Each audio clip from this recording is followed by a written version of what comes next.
Feature Friday. The freshest. Okay, so this is Pilita Corrales and... Historia de Amor. That's right. It's in Spanish. Yeah, so this is the reason why I imagine this is the reason why it got so recommended. And she's performing this in Toronto. Oh, wow. Okay, cool. So, yeah, Historia de Amor, which means love story. Wonderful. Excited. Love story. And it's live. Like, live. Ooh! I love her attitude, though. Is she still performing now? I don't know. I would think so, though. Look, it's in her. Ugh, what a diva. Her nails, though.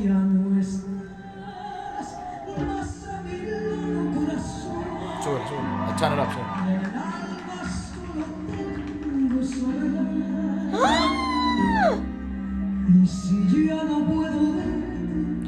My God! I mean, where is she from, dude?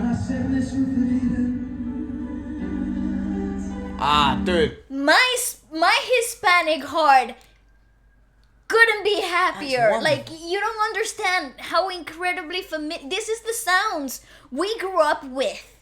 These are the sounds. These are the singers that I discovered my passion for singing. Like, it hits so close to home. Sound, yeah. I have never heard of her before up until yesterday, and dude, I'm having a moment. This is incredible. This is sort of this is like, you know, back in the day, where you sort of would travel to, I don't know, to have like country, like maybe when we were touring and we would go on the bus and stuff like that, and we were touring around the country, we would get to these like small towns and then maybe have like some folkloric food, some local food, sometimes cachapa, sometimes arepas. This is like very typical food of Venezuela. And what would be playing in the background in these places of this lovely atmosphere, you feel very safe. It was very homely, very familiar, very what's the word, casero? I guess homemade. Homely, yeah, right? Yeah. And this would be the type of music that we're playing in the background, either by actually someone singing it or in a disc that you probably bought that disc on the highway or the motorway. Someone was selling you this type of stuff, and it's truly like amazing how sort of familiar and how popular also this sound is in the Philippines, which is even more mind-blowing to me. Obviously not that mind-blowing when you look at historically, learn the history of the Philippines, but still madness that it still maintains that sort of it's sound. Crazy to me that the same rhythm, the same essence. They call it paso doble too. They just spell well, it together. but this is actually boleros. This is not paso doble. But yes, no, in this case, but course. Paso doble, they actually call it paso doble in the Philippines as well. In the Philippines, but they spell it all together. So paso doble together. One word. Yeah. Right. I mean, it's crazy to me that some of my roots are across the world too. Discovering this type of music and cultural common ground. It's really crazy to me. I think that's why my love and my passion for music and discovering cultures from across the world, really ignites when you look at stuff like this. That's saying of we're more the same than we're different. Yeah, we're more alike than we are. We're not. Yeah. It's ever becoming more true on this channel anyways. I mean...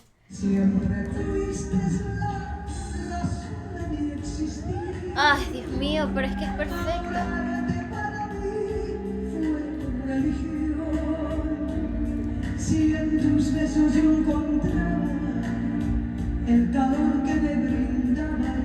I feel like I'm in a gig in South America.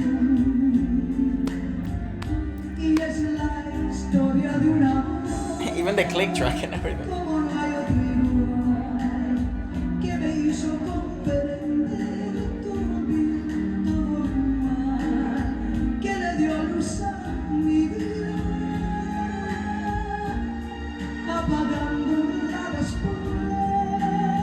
Holy shit.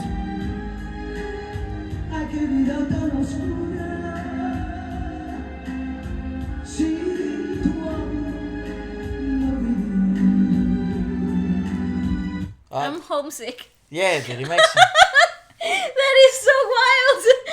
I I never thought that listening to music from the Philippines would make me so frigging homesick. I just want to go back in time. Not even back to.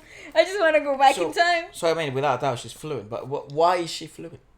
Why can't she speak Spanish? Why is she familiarized with boleros so well? Who is Pilita Corrales? Please. This is so very intriguing. She's obviously been doing this for quite a while, I'd imagine. Where is she now? What is she up to? Maybe is that maybe perhaps why like boleros and like paso doble, is she one of those singers that sort of popularized it in the Philippines? The genres? I think perhaps it might have been. I mean, there was a very clear era in the Hispanic community when the boleros were the ballads of the time, right? So they were very popular. The genre itself was very popular, even all across South America and Hispanic countries like Spain. So that common ground of the genre became very popularized.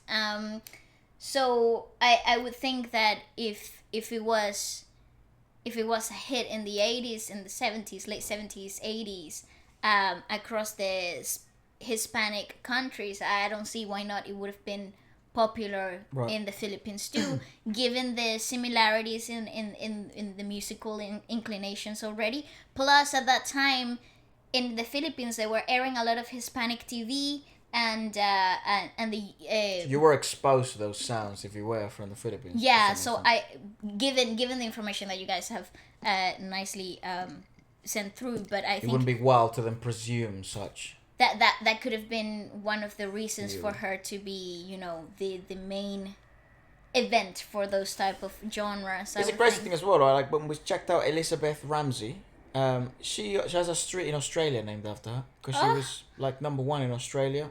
I think she was also very popular in the US. So truly remarkable what a lot of these artists were able to accomplish in their lifetime and in their careers. But anyways, continue with Pilita. It's so hard to articulate how I feel like I'm home. I'm no longer in London. I'm no longer in Europe. I am somewhere else. That's right. Home. And the crazy thing is I don't know. I wasn't expecting it, I suppose, and I guess that's. It hits different. It so really bizarre. Does. It's very strange.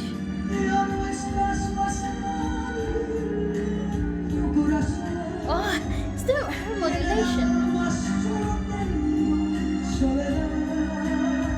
A true performer.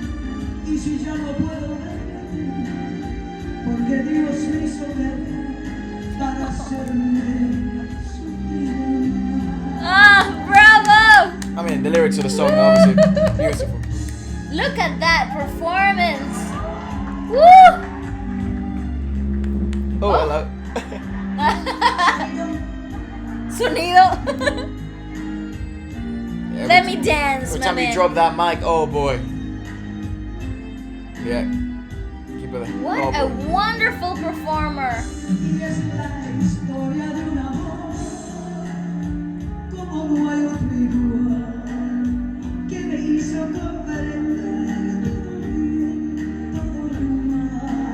It's a Canadian flag going through. Wow, but her modulation is fantastic.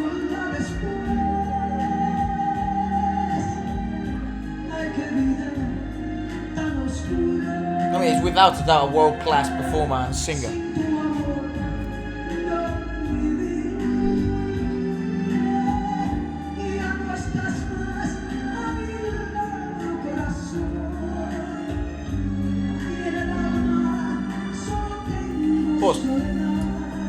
You know what's it's so interesting because when you watch a purist perform, right, like Pilita, obviously I think she nowadays, now going forward, when I think of a purist in performing arts, in singing, in music, I think I will always think of Pilita. But when you see a purist perform, you no longer need any fireworks, any dancers, any lighting. It's truly such a untouched environment, such a virgin environment of just music, right? And that requires like a completely different set of skills. I don't know many singers that would be able to do this with those resources that are there and that the environment is obviously open. I don't know how many performers would be able to deliver with such ease and confidence and would deliver a world-class performer under those circumstances.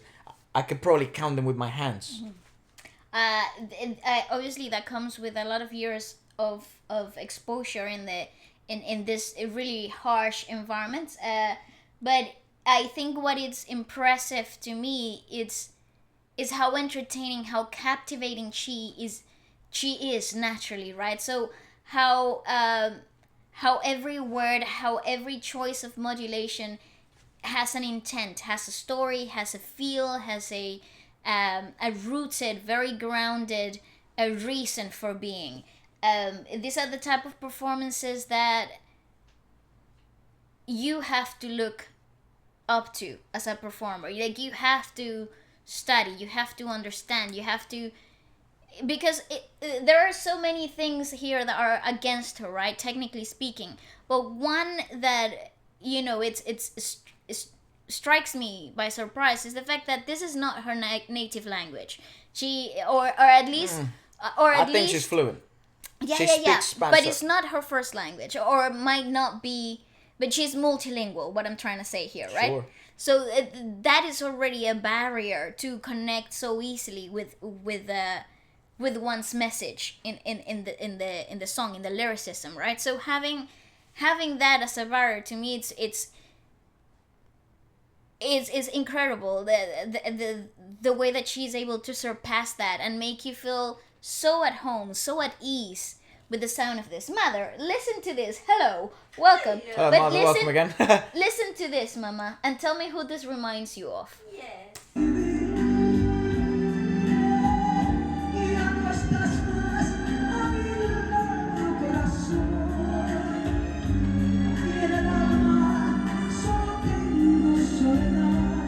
You're singing along. Whose song is this?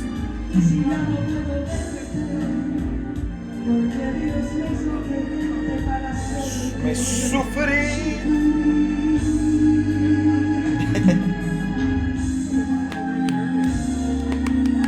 I don't know who the singer of this originally was. I think she's actually originally from South America. Mama. She's probably I don't know, she's probably from South America, and then she maybe grew up in the Philippines. I don't know. I'd love to know her story. But I actually can't remember whose song this is, and I don't think Mother can remember the song either. The original singer. Historia de Amor. It's a classic. Yeah, it is a Pero classic. ¿de quién es? It's been Ya va, sung let me. by many people. It's been sung by a lot of people. Then Historia de Amor. Mother doesn't like to sing in public. She was about to burst into singing. I think Mother doesn't like to sing in public because we're not very encouraging. It says that the original singer is Guadalupe Pineda, so she is Mexican. I think search up where Pilita Corrales is from, dude.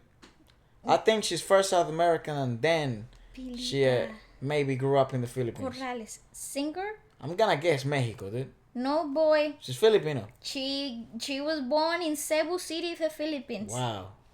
Both her Where's the parents were Filipino as well. What an interesting story, dude. That is so bizarre. I have no idea how that's possible. Anyways, This is so mind bending. I am having a hard time, and I am totally homesick now. Thank you for that. this is certainly one of those comment sections which I'm gonna enjoy reading a lot. So please do feel free to share as much information as you can, and I'd love to check out more of her work. Very intriguing. What the hell? Go on. Wow.